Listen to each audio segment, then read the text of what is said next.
our oral history tells us that the Nisga'a Nation has been on our land since before the beginning of time. We have recent scientific evidence that places our people within some of our villages into the tens of thousands of years. And throughout all that time, the Nisga'a Nation evolved as a vibrant, self-determining, proud people with a strong culture and a language that was theirs.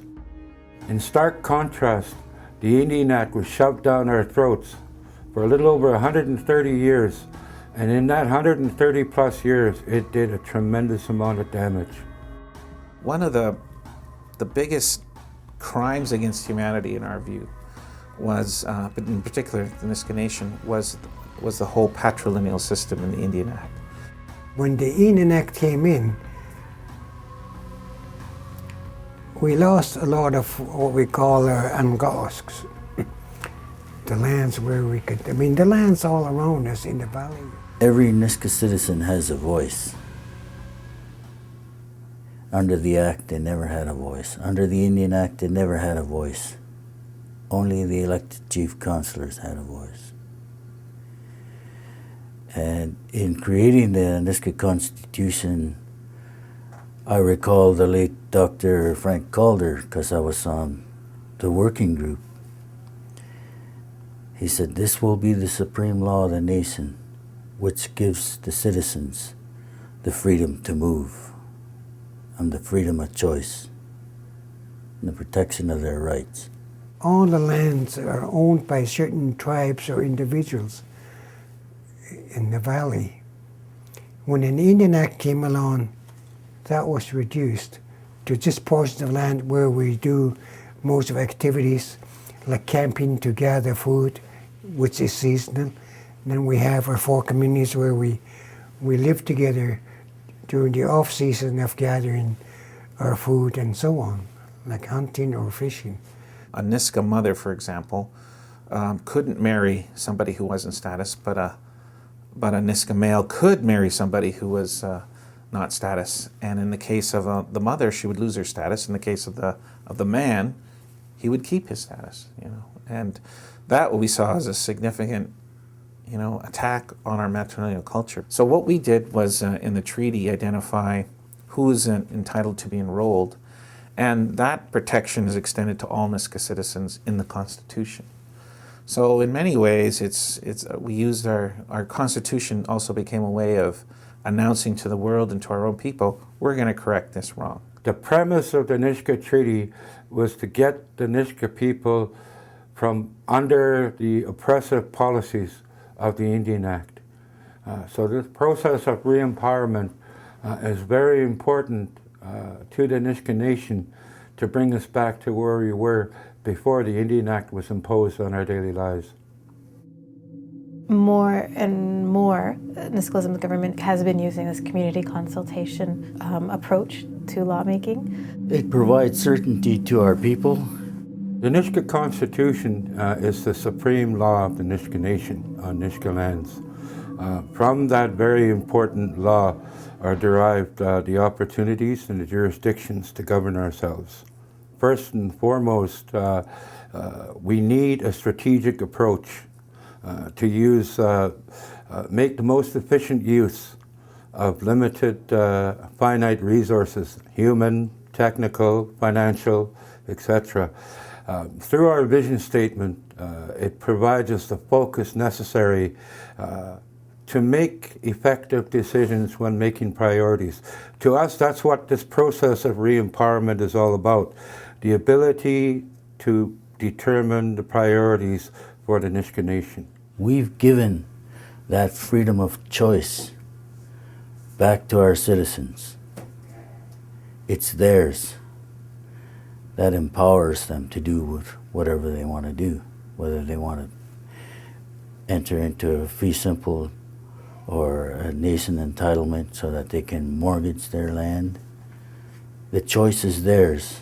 That's what it's all about, freedom of choice. The group of legislation that has been enacted by the House with respect to the Nisga'a landholding project has involved quite a bit of community consultation because group of legislation has a direct impact on Nisga'a citizens, as it allows Nisga'a citizens to have the option to convert their land into fee simple lands.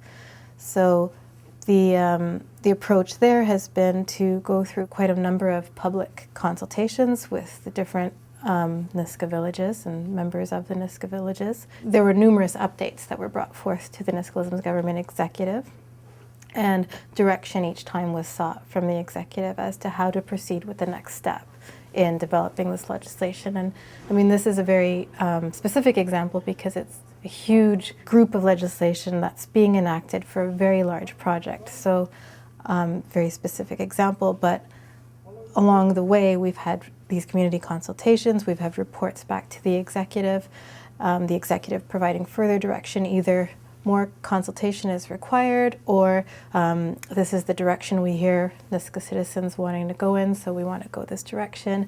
Then instructions are put forward to the drafting team, which involves our legal counsel along with our, in this case, the Lands and Resources Directorate and members of that directorate. And legislation's developed and then brought forward to Wilpsayuk Nisga'a for consideration and ultimately enactment. Once these laws are enacted by either WSN or the executive, I assist the law clerk with registering the laws and then distributing them to Nisga'a villages, Nisga'a urban locals, Canada and BC as parties to the treaty. And we also maintain a public registry. As a self-governing nation, I think it's important not only for us to make the information available and easily accessible, but also just to fulfill that that need that Nisga'a citizens have to know more about self-government processes and the very decisions that are made by our legislatures, that they understand it. You hear so much about communities where there's on and off reserve issues. There's no such distinction for Nisga'a citizens. We're all Nisga'a citizens wherever we live. If we live in the valley, if we live off in Prince Rupert or Terrace or Vancouver, in urban locals, we participate. And one of the greatest accomplishments that the Nisga'a Nation was able to achieve in the treaty was the lawmaking process for the nation. It's important that I say for the nation, because the laws that are created by Nisga'a government govern our people. Where there's fear, there's no investment. That's what the Nisga'a Treaty is about, is certainty. Not just for Aboriginal people, for the Nisga'a Nation, certainty for all people involved. For any traditional values or customs or laws to be effective in today's society, they have to have the ability to evolve over time. They can't remain stagnant, otherwise they become irrelevant. And one of the biggest successes that we've had, we have 182 enactments, of which we are the most proud of 35 amendments to our own laws. We no longer have to go to the Minister of Indian Affairs or to the federal government. We've seen where we've made errors, we've corrected our own errors, and we're moving forward. No one else is doing it for us, we're doing it on our own. Nisga'a government has supported the development of youth councils in each Nisga'a village and urban local. So the idea of the structure of the youth councils is that they each have local youth councils in their respective village or urban local, and they have one representative that comes to a national body called the Nisga'a Youth Advisory Council. I think they serve as excellent role models for their peers and other youth that are younger than them in seeing the possibility of being an active participant. The Council of Elders that are now allowed to sit in the meetings and to observe what is going on. If things don't work out right, then the elders will get up and say, hey, Sam Wilson. It means giving them encouragement for what they're doing, but at the same time point out where they might be slightly going astray, and they kind of guide them back to what they should be doing. In other words, The mentality definitely changes when you cease to become an Indian under the Indian Act, and you become a proud member of your nation. I'm especially proud that I'm a young Nisga'a person that's been able to be a part of this process of Nisga'a self-government. If Nisga'a Nation can do it, anybody can do it.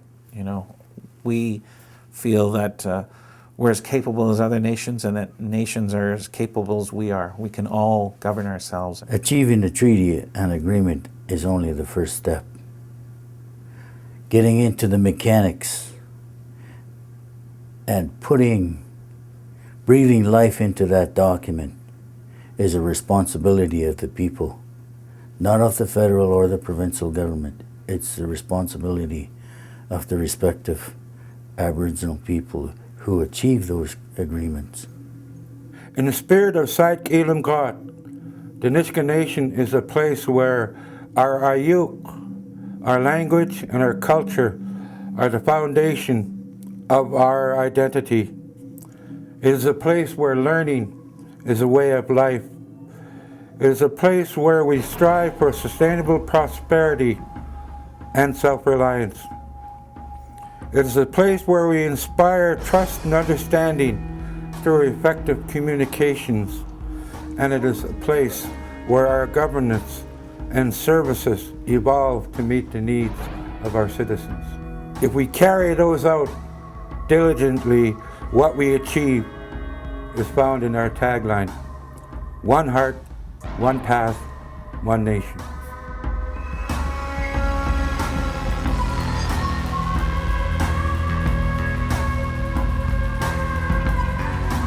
But in carrying out your fiduciary obligation to the citizens of the Nisga'a Nation, you have to be comfortable enough to know that the decision was made for future generations.